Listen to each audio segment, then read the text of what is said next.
దేవునామాన్ని వందనాలు అందరికీ వందనాలు. ఇదిగో అంతరిక్షంలో బుద్ధిజీవులు గ్రంథాన్ని దేవుడే ఉపతతి ద్వారా రాయించిన గ్రంథం.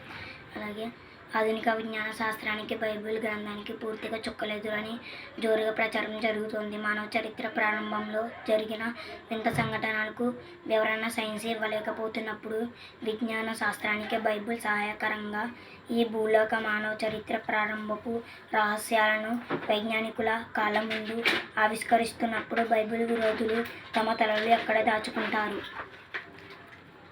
ఈ భూనివాసులకు పట్టిన అదృష్టాన్ని చూసి ఆ మహిమ లోకాల నివాసులు ఆశ్చర్యపడతారు.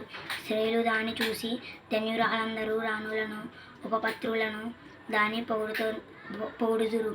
అంటే రేపు ఈ విశ్వ సర్వభూమిని పట్టమనిషిగా సింహాసనం మీద కూర్చునే సులస్మితిని చూసి ఇతర మహిమ లోకాల నుండి వచ్చిన భక్తులు క్రీస్తునాథుని పట్టపు రాణి ఆ స్థానంలోనికి రావాలని మేం కోరుకున్నాం, కానీ ఆ భాగ్యం నీకు దక్కింది, నీవు ధన్యురాలవు అని ఆమెను పొగుడుతారన్న మాట.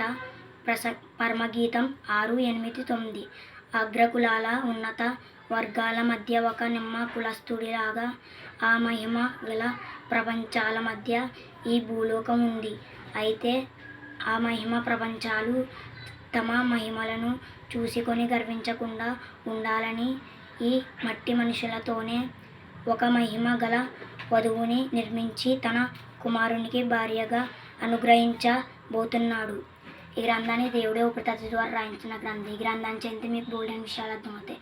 చదివి సత్యం గ్రహించండి. దేవుడి మాటలు దించండి కాక.